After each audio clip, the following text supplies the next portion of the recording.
The top four not complete as of yet. We do know City, Manchester United will be in the Champions League next season, but who will be alongside them? Will it be Chelsea? Will it be Liverpool or Leicester?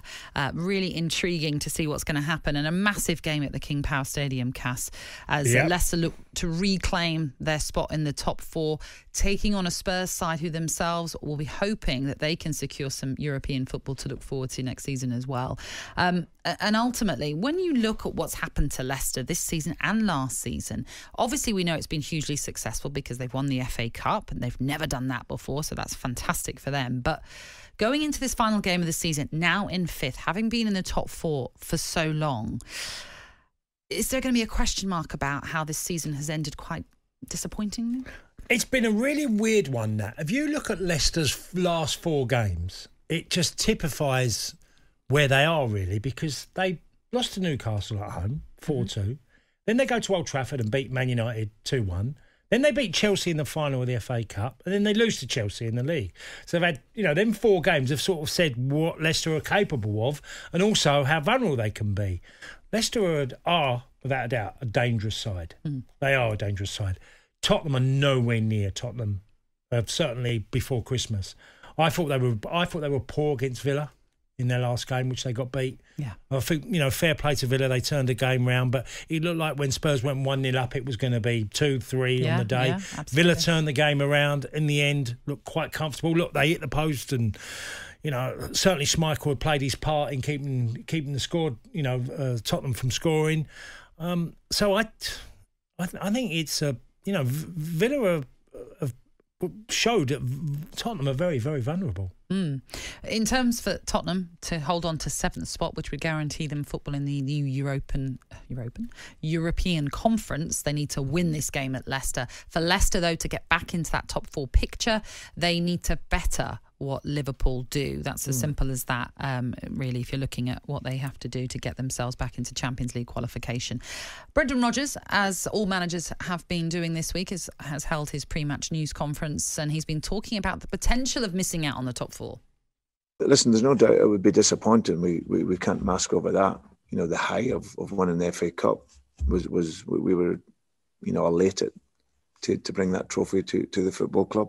Of course, we'd be really, really disappointed if we didn't do it. But we've got no one to blame. We always take the responsibility ourselves. We've fought and we will fight right to the very end. If it doesn't happen for us, then we'll all come back in the summer and we'll be even more motivated and have an even greater incentive to push on. And that's what development is. We've designed something here to try and sustain, performance. And like I said, if it doesn't quite happen this year, we'll be back in the summer even more motivated to push on next season.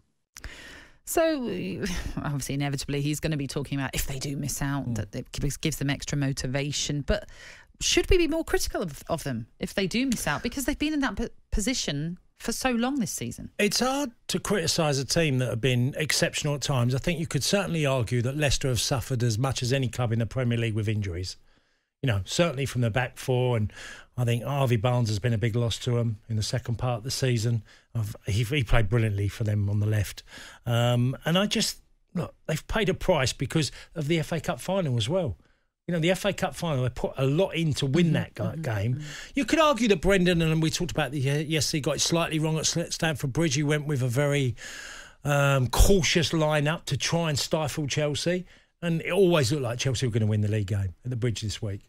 So I wouldn't say it's been an unsuccessful team. They're a really good side, but they can't have as many injuries as they did, certainly in the early part of the season, and hope to get top 4. They've just been in the top 4 position a hell of a long time. Yeah, absolutely. Leicester against Tottenham. It's a talkSPORT exclusive. We're bringing you that from, of course, 4 o'clock when it gets underway at the King Power Stadium. As we mentioned, though, Leicester then coming into this one in 5th. They need to better Liverpool's result. They are level on points with Jurgen Klopp's side, but Liverpool have a better goal difference, hence why Leicester must better what Liverpool do against Crystal Palace. And Cass, it wasn't that long ago that Jurgen Klopp had ruled out a top 4 spot. Now you can retrospectively say maybe that was mind games from him, who knows? But if they do finish up in the top 4, How impressive will that be for them, for a Liverpool side that looked so off it at times? Well, it was quite funny because yesterday I got a few messages about, because I said if Liverpool get in the top four, it'd be more by default because of the results that all other teams got. Liverpool haven't played well this season. They're certainly since 21 started and their home record, which was pretty dreadful. Liverpool haven't been nowhere near the team they were last year. There has been loads of personal issues the club have had to deal with, obviously Alisson and Klopp himself with his mum. And it's been, as he's put in the paper today, a very difficult job at Liverpool, personally, and as the coaching side. They've lost Henderson at recent. They've had to play midfielders as centre-halves at times. If they get that top four, I think it's a massive thumbs up considering where they were, because they look nowhere near being a top four team, certainly around March time.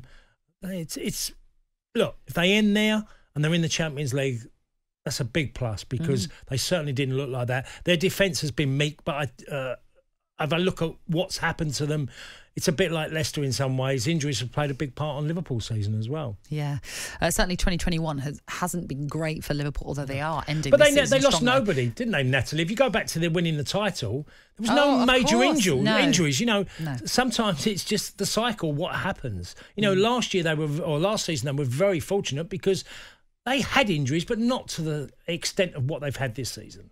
As football fans, and especially as neutral fans, we love all these permutations and what can happen on a final day of the season. And you sometimes wonder how much a team who are involved in it actually think about and are aware of what's going on in other games. Jurgen Klopp was asked that, and this is what he had to say. I will not be involved until something really strange happens, and I'm pretty sure somebody will tell me, okay, this result at the moment is not enough, so we should go to the next gear or whatever. If that's possible, because in my mind we play absolutely top game. That's the plan. We are on top of everything of our game, and so that's the plan. And then nobody should have to remind us on anything. But no, we will not really look there until something happens which is interesting for us. You wanted to mention a Liverpool player? Well, I don't think he'll be there next year, but I want to say, you know, we're talking about Aguero and a farewell, Gini Wijnaldum. I think he'll leave Liverpool as a contract's not been agreed. He's been a fantastic servant. I think James Milner's in a similar position. We don't quite know the outcome. I think his contract's up as well. Hopefully he'll play some part at Liverpool, but there's some players at Anfield, and certainly Gini, I mentioned him, I know he's going to go because he's not agreed a new deal, and he's been brilliant for Liverpool. Indeed. As Milner has. Yeah, absolutely. Great servants, as you say, and so pivotal to the side and to the success, especially of last season.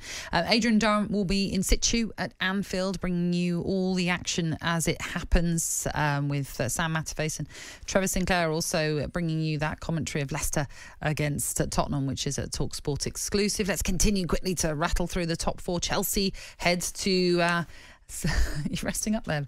Head to Villa Park. Paul, I was done. No, you're not. There's plenty more to talk about. Chelsea are in third. They're just a point clear of Leicester. So still very much, although destiny is in Chelsea's hands, it's not going to be. We've talked about it already a little bit. But it's not an easy one going to Aston Villa, because you just don't know what you're going to get from them, even though not much for Villa to play for. Well, Dean Smith will want a performance. All managers have take great pride of continually in the season, get to the end, and whatever has happened, you've just been committed to every game.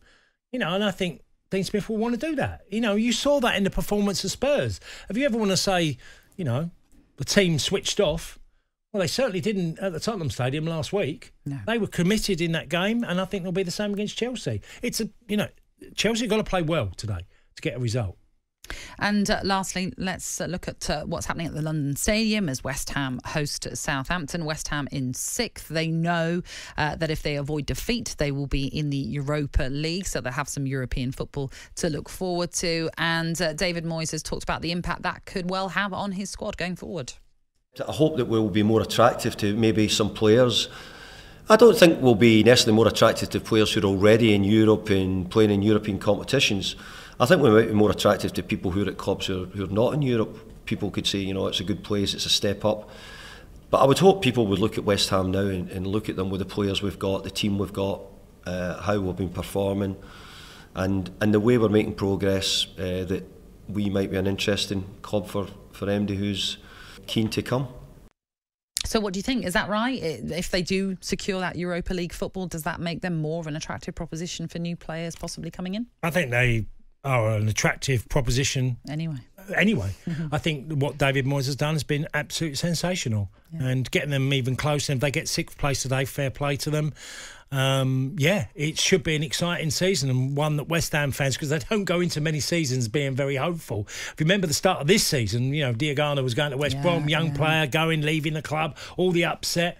I think West Ham fans will be looking at some of the business they might be able to do. And I think one thing David Moyes will do, because I think it's very important to him, and rightly so, is try and bring players in who actually want to really come and play for him and the club. I think that's really important for West Ham.